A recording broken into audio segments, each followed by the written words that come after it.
Thank you, Madam President.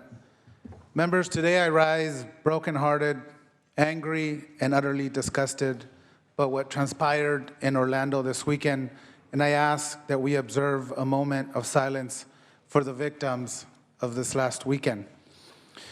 Members, here we are again, another adjourned in memory, another hashtag, and yet another tragic story of a massacre as we mourn and pay homage to the victims of senseless gun violence and hate.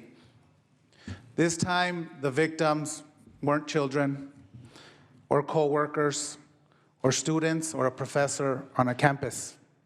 They were members of my community. 49 lives lost, 49 families forever changed, 49 young people who were in otherwise a safe place were ruthlessly gunned down by simply living their truth. And 53 other members are seriously injured, some fighting for their lives as we speak. This weekend has been one of reflection, sadly concluding in the realization that gay people, we are not safe, not even in our own country. At a moment's notice, Senators Leno, Senators Galgiani, and I can be gunned down for simply living our truths. It was Latino night at Pulse, a minority within a minority, where we still struggle to find our own identity within mainstream gay culture. LGBT Latinos not only continue to fight racism and homophobia within our own culture, but we also struggle for our rightful place in this larger movement of equality. As someone who has personally lived this struggle, I can't help but feel a profound personal loss. What began as a night of commemoration and celebration of LGBT Pride Month, which so many fought bravely and also died to attain, now becomes one of the bloodiest and one of the saddest days in U.S. history. Moving forward, June will be a somber reminder of the challenges that we still confront as an LGBT community, as we attempt to live as proud Americans. But it also reminds us of the work we have to overcome. We are a community that has endured decades of hate, intolerance, and violence. But we are strong people. We have been broken down. We've also broken down so many barriers to love openly and earn our place in this country. Today is a tragic reminder that evil still exists in the world, and now part of our collective LGBT story that will never be forgotten and has forever been changed. Our struggle against hate, intolerance, and violence cannot succeed. We must stand together in unity. Para nuestra comunidad LGBT latina, hoy estamos de luto, dando un homenaje a las víctimas de Orlando.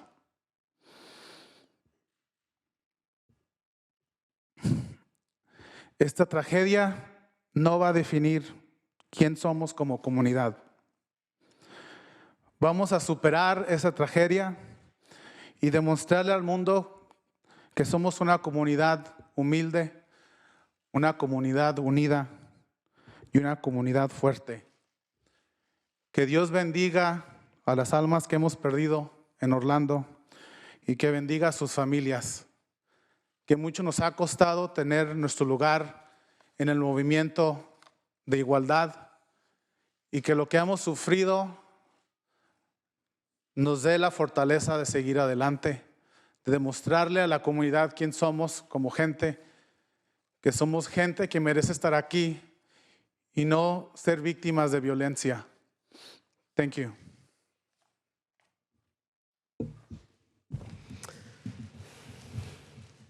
Senator Leno.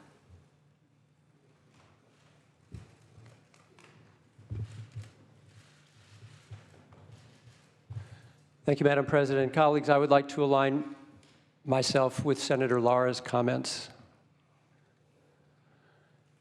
This tragedy was fueled by hate combined with an assault weapon, a very toxic combination. Unfortunately, our community is no stranger to violence. It's dangerous for LGBT people to walk down the street. Violence happens. We were the victims of violence when our own federal government turned its back on us at the early days of the HIV/AIDS epidemic, while thousands and thousands of young gay men died and no attention was given to them. The metropolitan community churches of our neighborhoods have been burned to the ground in decades past. So this violence is not new.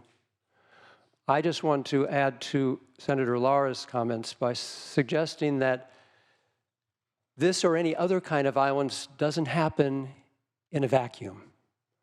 It happens in a context, and the context is both social and political. It happens in the context of this twisted irony that the HIV-negative gay men who survived the assault on Saturday night are prohibited by federal regulation from donating blood to their surviving brothers because of who they are. This is a federal regulation that prohibits me from donating blood as an HIV-negative man, HIV-negative gay man.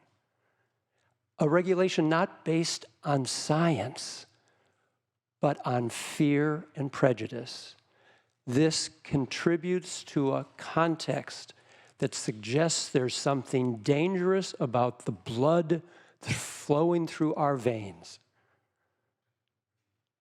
The lieutenant governor of the state of Texas actually put on his website yesterday a quote from the New Testament saying that man reaps that which he sows. The suggestion being that those who died at Pulse got what they had coming to them. Within this context, there are dozens of states and the federal government which to this day deny me a seat in a restaurant or a hotel room, or even an apartment, because there are no prohibitions in law from discrimination based on sexual orientation or gender identity. This is the political and social context. I'm not saying that gives license to this behavior, but in no way discourages it. We can do better. We can teach our children better. And I will conclude my comments with a favorite quote of mine of Cesar Chavez's from the prayer to the farm workers, in which he said, "Help us to remember those who have died for justice, for they have given us life. Help us to love even those who hate us, so we can change the world." It's time that we change this world.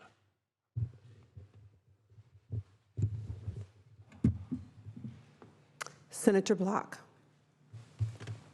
Thank you, Madam President. As chair of the Legislative Jewish Caucus, I rise in solidarity with all of my colleagues, those from the LGBT caucus, and I'm sure the other caucuses as well. You know, we understand, our community in particular understands the cost of hate and the cost of people having to stand alone. So we stand together, all of us stand with you, Senator Leno and Senator Lara, and the rest of the community. So I see other mics have gone up, and I will relinquish my spot to them.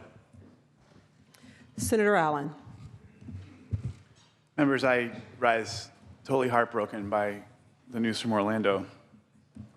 And I just wanted to, but I also wanted to just mention that yesterday was Pride Parade in West Hollywood. I participated in the event. It was a joyful affair, but obviously one quite a bit more subdued than usual. But I wanted to take just a second to thank a couple extraordinary people who averted what could have been a tremendous tragedy at Pride yesterday in West Hollywood. Just a neighbor living in Santa Monica saw a suspicious character prowling around at 5 in the morning, and when the police found him, he said he was going to Pride, and it turned out his car was filled with 3 assault rifles, a bucket full of chemicals that could be used for explosives, a ton of magazine clips, and I just can't imagine what would have happened if that person hadn't called the police and caught this guy. We could have had another tragedy on our hands right here in our own backyard here in California. And so my thanks go to the Santa Monica Police Department, the LA County Sheriffs who stepped up to protect everybody at Pride. There was quite a strong police presence, and everyone was happy to see that because we could have had something similar here. But totally heartbroken by what happened, and I think that the previous comments are absolutely right. This is a product of hatred, of bigotry, and we have to change the conversation in our country. We have to open our hearts to our fellow men. Thank you. Senator Galgiani. Yesterday was a very heartbreaking day for all of us, but I think that it's important for all of us to remember also the courageous stories of countless victims who put their lives on the line to save the lives of others. The courage of individuals like 26-year-old Josh McGill, who instead of running to safety within the police perimeter, stopped to help a total stranger who was stumbling toward him covered in blood. Josh McGill grabbed the wounded man and pulled him to safety behind a car until he could tie the man's arms off to stop the bleeding from the gunshot wounds, and until he could summon the strength to usher them both to safety, only to find that this young man had a 3rd gunshot wound to the back. 26-year-old Josh McGill stayed with this stranger, applying pressure to his wound and holding him in his arms in the back of a police car because there weren't enough emergency personnel who could take over and respond. The young man, Rodney, survived because of Josh McGill's strength. This is just one of many stories of courage of individuals who were targeted just because of who they love. Lives were forever changed yesterday. For most, they will never be the same. But as we remember the violence, the tragedy, and the scars that this will leave, let us also remember the courage and the strength and the love of our community today because of who we are and who we choose to love. Thank you, Senator Galgiani. Senator Gaines. Thank you, Madam President and members. Just wanted to take this moment to adjourn in memory for the dozens of men who were cut down in a horrible, gruesome circumstance yesterday. And I hold on to my faith in very difficult situations such as these. When we see the ugliness of the world, the hate, the tragedy, it's overwhelming. And that's really how I draw my greatest strength, is through my faith. So I want to offer my condolences to the victims and friends and partners of these victims, and my prayers as well. Thank you, Senator Gaines. Senator Mitchell. Thank you, Madam President. Karen Armstrong won the 2008 TED Prize, and a part of her ask of the organization was to help her assemble something she called the Charter for Compassion. Permission to read, Madam President? Please proceed. Thank you.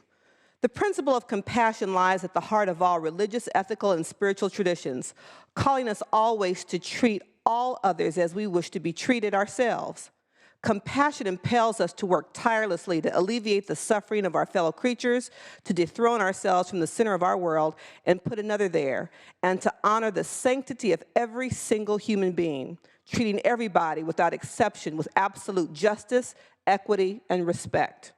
It is also necessary in both public and private life to refrain consistently from inflicting pain, to act or speak violently out of spite, chauvinism, or self-interest, to impoverish, exploit, or deny basic rights to anybody, and to incite hatred by denigrating others, even our enemies, is a denial of our common humanity. We acknowledge that we have failed to live compassionately, and that some have even increased the sum of human misery in the name of religion.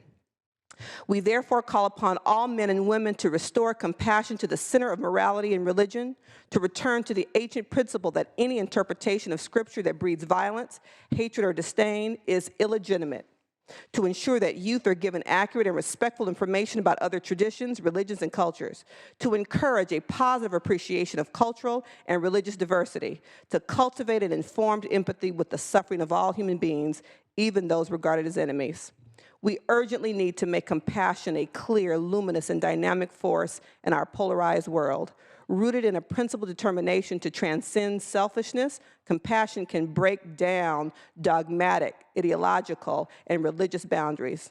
Born of our deep interdependence, compassion is essential to human relationships and to a fulfilled humanity. It is the path to enlightenment and indispensable to the creation of a just economy and a peaceful global community. Thank you, Senator Mitchell. Senator Hueso. Thank you, Madam President. I also rise as the Vice Chairman of the California Latino Caucus to express my sadness, my disillusionment, and also to express my condolences to the victim of this horrific, hateful act of terrorism on members of our community. I wanted to also encourage people to look within themselves, to think about the rule of law that we have in this country, that for the sake of allowing some people to possess a weapon to protect themselves, allows other people to possess a weapon to hurt other people. It just seems that in this country, we're working in circles and getting nowhere as we see the loss of life grow and grow in this country, and not enough measures are put into place to protect the innocent, the people that choose to live a life free of violence, the life free of having to resort to a weapon to protect themselves, who are willing to confront the potential danger with expressing ideas and promoting peace. Where are the protections of those that promote peace through peaceful activities? That's something that we all have to begin to think about a little more carefully, a little more intensely, put more work and thought into that, because currently we're a country that is comprised of more weapons than actual people. And we need to start thinking about why that is necessary in a civilized, modern country such as our own. We have victims out there that are currently asking questions, and we have a responsibility as leaders of this country to begin to provide answers to those victims and to take action to curb unnecessary violence. So thank you, Madam Chair, for letting me express these few thoughts, and our condolences are extended to these victims who are currently in mourning. And we join them, and I just want to state they have many more supporters in this country than they have opponents. I think we're uniting as a country behind this community, and I think it's an extended community made up of not only Latinos and LGBT, but everyone together, I think, suffered in this horrific event that took place the day before yesterday. Thank you, sir. Senator Pan. President, certainly I cannot match the eloquence of many of the previous speakers, particularly Senators Lara, Leno, and Galgiani.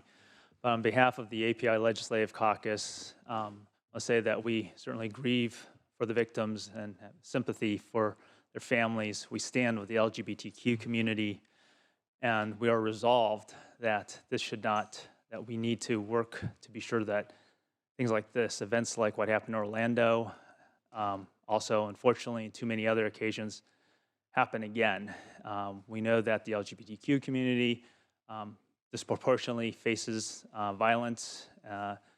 We also know that, unfortunately, too many of our fellow Americans have been gunned down, and we need to be resolved to end this. Prayers are not enough. We need to act.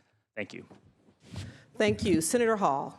Yes, Madam Chair, on behalf of the California Legislative Black Caucus, I also rise in solidarity and respect in terms of our message as relates to what has already been articulated, well articulated by our colleagues on the floor in the various chairs of caucuses.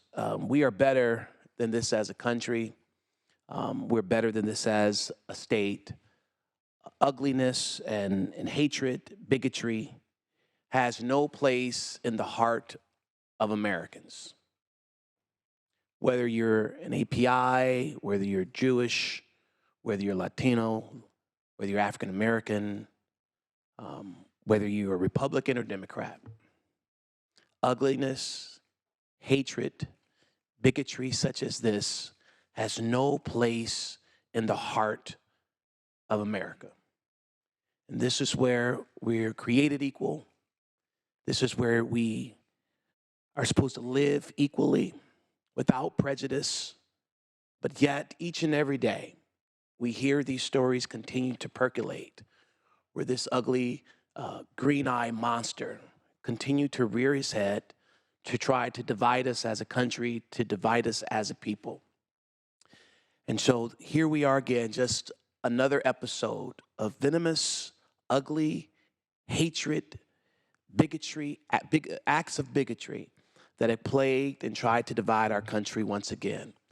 And so we stand in solidarity with our senators and our caucuses, and we pray also for the families of those who have lost their loved ones, who would never be able to tell their loved ones, we love you, would never be able to say that last story of how impactful their message was to their respective families. And so again, on behalf of the California Legislative Black Caucus, we pray for those families and we stand in solidarity. Thank you. Mr. Pro Tem. Thank you very much, Madam President. Colleagues, I want to thank all of you for your outpouring expression of solidarity and deep condolences and sympathies to the men and women, the 49 men and women who lost their lives in Orlando, Florida. But yet again, here we are. Yet again, here we are. Whether it was Columbine or Aurora, Colorado, or the Navy Yard, or Fort Hood, or Virginia Tech, or the beautiful 20 children, bright-eyed children of Sandy Hook Elementary School in Newtown, Connecticut, or just last week at UCLA. Here we are again, a mass shooting across the nation, yet our hearts, all of our hearts, are very, very broken. And the bigotry, the hatred, the racism spewed out and the way it's manifested through a mass shooting, mowing down and cutting down the lives of 49 individuals, once again, occurs in America.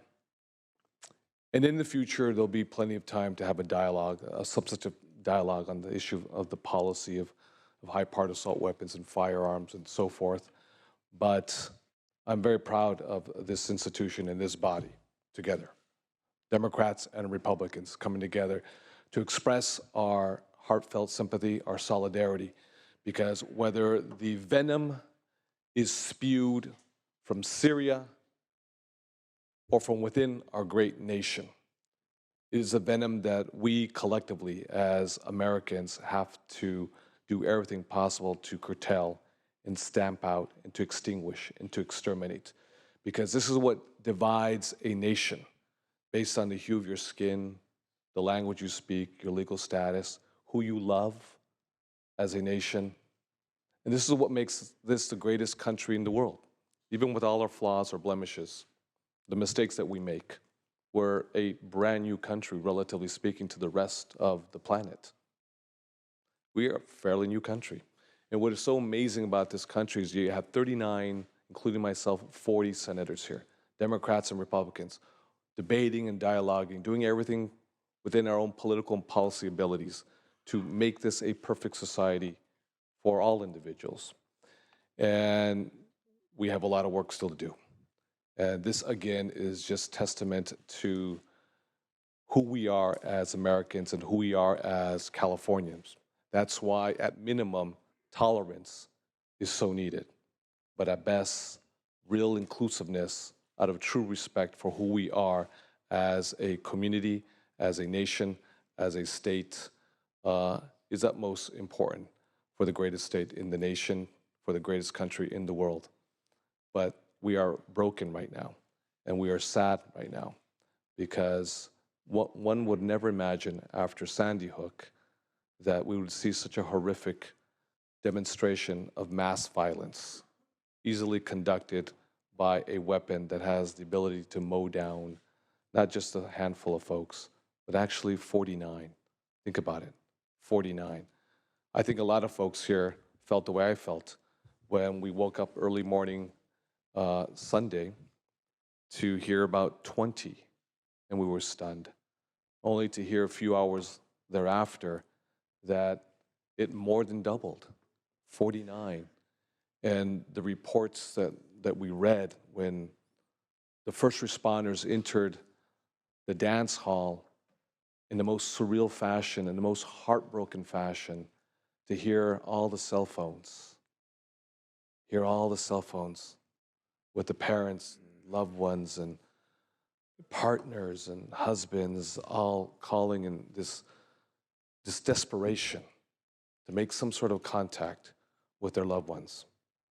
Madam President, I stand also in solidarity with the caucuses and the Democrats and Republicans, and especially to Senators Ricardo Lara and Senator Mark Leno and Senator Kathleen Galgiani. Want to go down a list of individuals who lost their lives. Edward Sotomayor Jr., 34 years old. Stanley Almodovar III, 23 years old. Luis Omar Ocasio Capo, 20 years old. Juan Ramon Guerrero, 22 years old. Eric Ivan Ortiz Rivera, 36 years old. Peter O. Gonzalez Cruz, 22 years old. Luis S. Vilma, 22 years old. Kimberly Morris, 37 years old. Eddie Jamamoldroy Justice, 30 years old. Daryl Roman Burt II, 29 years old. Dianca Deidre Drayton, 32 years old. Alejandro Barrios Martinez, 21 years old. Anthony Luis Learno Disla, 25 years old. Jean Carlos Mendez Perez, 35 years old. Frankie Jimmy de Jesus Velasquez, 50 years old. Amanda Alviar, 25 years old. Martin Benitez Torres, 33 years old. Luis Daniel Wilson Leon, 37 years old. Mercedes Marisol Flores, 26 years old. Javier Emanuel Serrano Rosado, 35 years old. Gilberto Ramon Silva Menendez, 25 years old. Simon Adrian Carrillo Fernandez, 31 years old. Oscar A. Arcena Montero, 26 years old. Enrique L. Rios Jr., 25 years old. Miguel Angel Honorato, 30 years old. And that's only 25. Senator Lara. Thank you, Madam President. To name the other half of the victims: Javier Jorge Reyes, 40 years old. Joel Rayon Paniagua, 32 years old. Jason Benjamin, 19 years old. Corey James Connell, 21 years old. Juan P. Rivera Velasquez, 37 years old. Luis Daniel Conde, 39 years old. Shane Evan Tomlinson, 33 years old. Juan Chavez Martinez, 25 years old. Gerald Arthur Wright, 31 years old. Leroy Valentin Fernandez, 25 years old. Tevin Eugene Crosby, 25 years old. Jonathan Antonio Camoy Vega, 24 years old. Jean Nieves Rodriguez, 27 years old. Rodolfo Ayala, 33 years old. Brenda Lee Marquez McCool, 49 years old. Gilmarie Rodriguez Sullivan, 24 years old. Christopher Andrew Lanolin, 32 years old. Angel L. Candelario Padro, 28 years old. Frank Hernandez, 27 years old. Paul Terrell Henry, 41 years old. Anthony Davon Brown, 29 years old. Christopher Joseph Sanfeliz, 24 years old. May they all rest in peace. Madam President, I respectfully ask that we observe a moment of silence for the victims of the Orlando tragedy.